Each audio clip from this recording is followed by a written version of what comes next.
Salut à tous, et c'est reparti pour une nouvelle vidéo. Sur celle-ci, je vais vous présenter à nouveau le FTX Outback Fury, mais entièrement revu par mes soins. Donc c'est celui que je me suis attaqué à restaurer depuis un moment. Et sur cette vidéo, je vais vous le présenter terminé à 90%. Pourquoi 90? Parce que j'espère dans l'avenir apporter encore des modifications et installer de nouveaux composants. On verra ça avec les nouvelles pièces qu'on pourra avoir à l'avenir. Mais pour l'instant, je vais vous le présenter comme moi je l'ai fait et qu'il est fonctionnel aujourd'hui. Après, on fera aussi une petite vidéo de comment il va se débrouiller sur le terrain, comment il va réagir. Et on verra si toutes les modifications qui ont été faites et la remise en état, si ça lui a vraiment fait du bien. Donc là, ce soir, je vous le présente. Il est là. Je l'ai caché parce que je voulais vraiment que vous allez le découvrir de cette façon. Je tiens quand même à vous dire merci de me suivre, merci de suivre la remise en état de ce FTX. Et je voulais aussi remercier le magasin JMR qui m'a vendu les pièces et qui m'a accueilli et puis qui m'a conseillé un peu pour le véhicule aussi. Donc voilà. Allez, c'est parti. Je vais vous le présenter et j'espère que ça va vous plaire. Alors, vous êtes prêts? Il y a beaucoup de changements et j'espère vraiment que ça va être à la hauteur de vos attentes.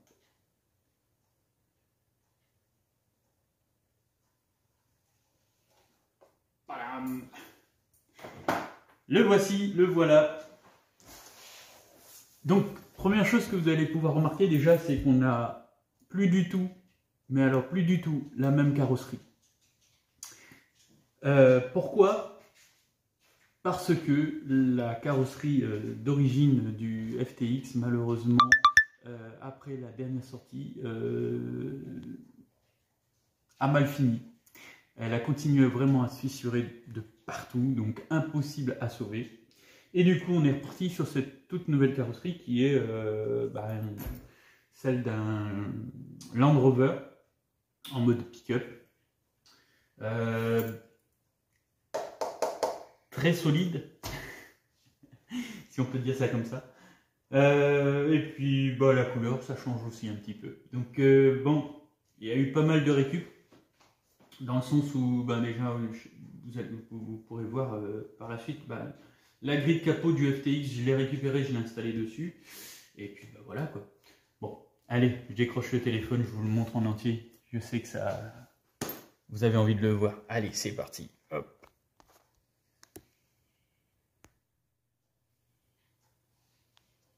Donc le voilà. Donc on a gardé le pare-choc avant d'origine, auquel j'y ai rajouté une petite attache.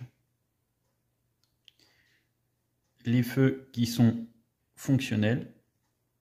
Donc j'espère bientôt pouvoir en installer des nouveaux aussi à l'avant. Et peut-être dans la carrosserie, mais bon, ça on verra plus tard. La grille de capot, comme je vous ai dit, qu'on réutilise. Les peintures que j'ai faites moi-même au niveau des vitres avant.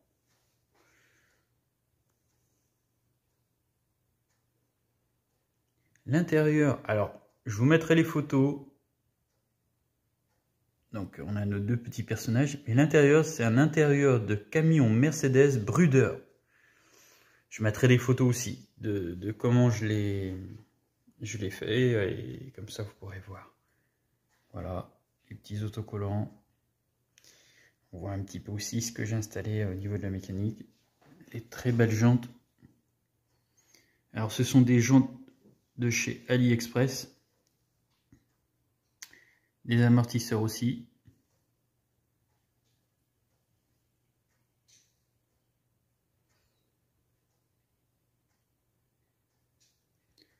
Pour l'instant, j'ai installé un petit niveau à bulles à l'arrière du véhicule.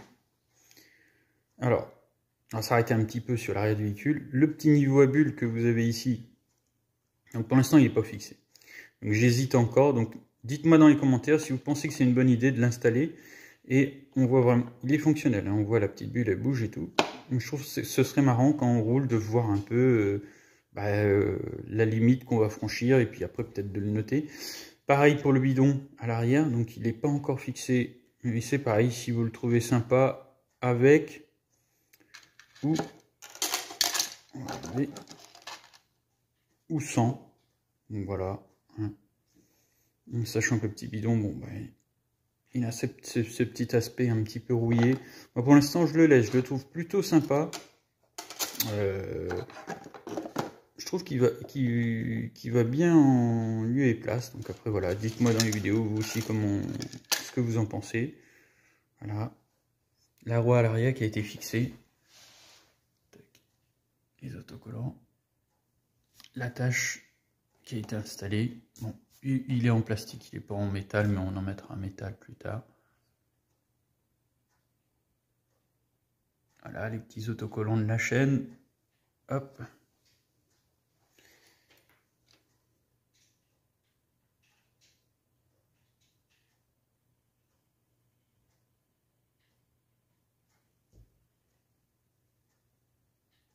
Voilà.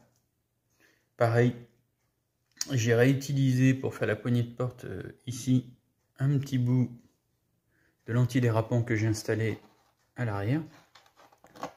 Donc il gratte bien, c'est tout beau, tout propre. Je vous mettrai les photos entre ce que c'était avant et maintenant.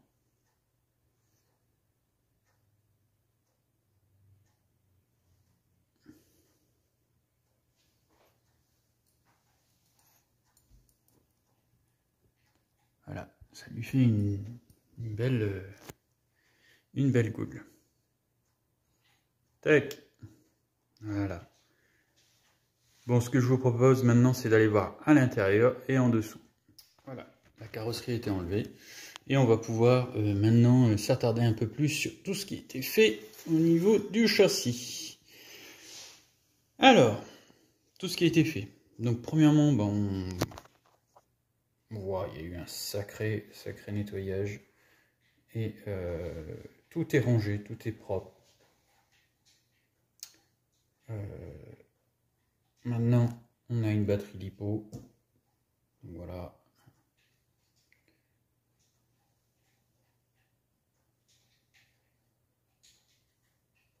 Je fais un tour et après, je vous dis tout ce qui a été fait. La batterie LiPo, elle est marquée. Comme j'en ai plusieurs de la même marque, ça permet de savoir celle qu'on a utilisée. Et voilà. Allez, c'est parti. Alors, pour commencer, donc il y a eu vraiment un très gros nettoyage du véhicule. On va démarrer sur le cerveau de direction. Donc cerveau de direction de 20 kg Connect, acheté au magasin JMR à Angers. Gros nettoyage de l'ESC d'origine, donc qui est plutôt pas mal. Honnêtement, il est plutôt pas mal, donc je l'ai gardé, j'ai vu qu'il était fonctionnel. Il y a eu un bon gros nettoyage, voilà, on voit. Et comme vous pouvez le constater, il y a eu des petites soudures qui ont été faites aux deux fils. Pourquoi? Parce que tout simplement, le bouton on-off n'était plus présent. Et donc du coup, maintenant, on peut l'allumer directement grâce au bouton. Le boîtier du récepteur pour la télécommande, j'ai tout nettoyé, j'ai tout remis en place, donc elle n'a rien de spécial. On a gardé la télécommande d'origine. On a repassé tous les câbles proprement le long du châssis pour rien avoir qui dépasse et qui soit visible à se prendre dans les branches ou peu importe dans ce qu'on va rouler après. Voilà. Les amortisseurs, je les avais dans mon stock. Ce sont des amortisseurs de chez AliExpress en 90 mm que j'ai installé dessus. Donc voilà. On profite qu'on est sur l'avant. Hop, les jantes de chez AliExpress, pareil, montées avec les pneus d'origine. Alors, Les pneus, je les ai décollés des jantes en plastique qu'il y avait à l'origine et je les ai remontés sur le véhicule parce que je trouve qu'ils sont plutôt bien. Ils sont tout mous, ils ont plutôt de beaux crampons, donc à tester sur le terrain. Toutes les barres ont été refaites. On a gardé le système Panhard. Tac, voilà. Donc du coup, on a supprimé un des liens. Toutes les barres ont été repeintes ou changées, tout simplement. Donc, voilà, les ponts ont été révisés entièrement. Donc on a gardé les ponts d'origine, on a tout regraissé, tout vidé. Ensuite, les marchepieds. Marchepieds d'origine, mais je les ai inversés pour s'adapter à la nouvelle carrosserie. Voilà. Compartiment moteur. Alors, le compartiment moteur, j'ai dû beaucoup batailler. Donc j'ai remis le compartiment moteur d'origine. Pourquoi? Parce que pour l'adapter avec les fixations, c'était vraiment une galère sans nom. Donc j'ai dû ouvrir le boîtier, tout revoir, les roulements, tout essayer de tout bien replacer, voir pourquoi que c'était coincé. Et le cardan qui était resté coincé parce que l'une des vis avait foiré dedans, j'ai dû y aller carrément à la perceuse pour me débarrasser du cardan et pouvoir sauver le compartiment moteur. Donc comme on peut le voir, c'est celui d'origine et on voit encore il a encore quelques séquelles dû à des montages un peu trop serrés, mais il est fonctionnel, donc c'est parfait. J'en ai sauvé un des deux cardans, et l'autre c'en est un que j'ai dû faire avec toutes les pièces que j'avais pour pouvoir l'adapter dessus. Le petit moteur Tamiya qu'il y avait dessus, je l'ai viré, je l'ai remplacé par un Connect Brushed en 5 slots, donc qui est plutôt pas mal, bien adapté. Dans le faisceau électrique, j'ai réinstallé les lumières, donc j'ai réinstallé aussi un bouton d'interrupteur à cet endroit-là, donc ce qui me permet d'allumer et d'éteindre les feux directement sur le véhicule. À l'arrière, les amortisseurs de chez Injora, les jantes aussi. Le pont arrière a été entièrement révisé dans l'ancienne vidéo que j'ai faite et que vous pouvez voir. Le pare-choc arrière, on l'a gardé, hein. On a juste enlevé l'attache remorque Bruder qui avait été fixée. On a un petit trou dedans, mais on trouvera bien quelque chose à placer ici, un petit autocollant, quelque chose pour cacher ça après. Et voilà. Donc, si vous avez vu mes autres vidéos, vous avez pu voir dans quel état il était, et voilà, dans l'état maintenant qu'il est. Pareil, comme je suis passé sur une carrosserie pick-up, j'ai dû recouper les barres et les réadapter à la nouvelle carrosserie. Voilà. Tac. Bon, allez, on va aller voir en dessous du châssis maintenant. Alors, le dessous du châssis. Donc là, on est sur l'avant. On va mettre le petit moteur connect. Et aussi le palonnier métal en 25T qui a été installé. Les nouveaux bras que j'ai mis en place. Les nouveaux liens, plutôt, on va dire les liens, voilà. Tout le dessous a été entièrement nettoyé, remis propre et tout. Nouveau lien aussi ici et là.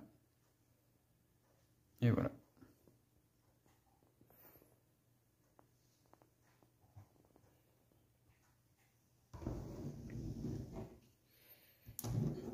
Bon, je vous cache pas qu'on y a passé beaucoup de temps et que c'est vrai que quand on voit le résultat à la fin, on est super content. Bon, après on va aller crapahuter, mais au moins on sait que tout a été revu. Voilà. Et voilà, on passe à la dernière étape. On va l'allumer et vous le montrer fonctionnel. Donc, la télécommande en premier. Voilà, tac. Ça c'est nickel. Maintenant, le véhicule, le côté pratique, c'est que vu qu'il y a un petit bouton d'allumage, on met la main sur le côté ici, hop, Voilà, là on l'a entendu. Hop. Les roues. Hop, hop. Marche avant.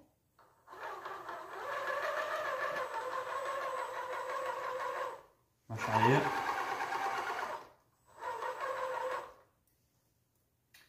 On va passer aux lumières. Maintenant, vu que le bouton est juste ici, on ne devrait pas trop avoir difficulté à l'atteindre. Hop. Tac. Et voilà. Donc les petites lumières rouges à l'arrière. Et les belles petites lumières blanches à l'avant. Donc voilà.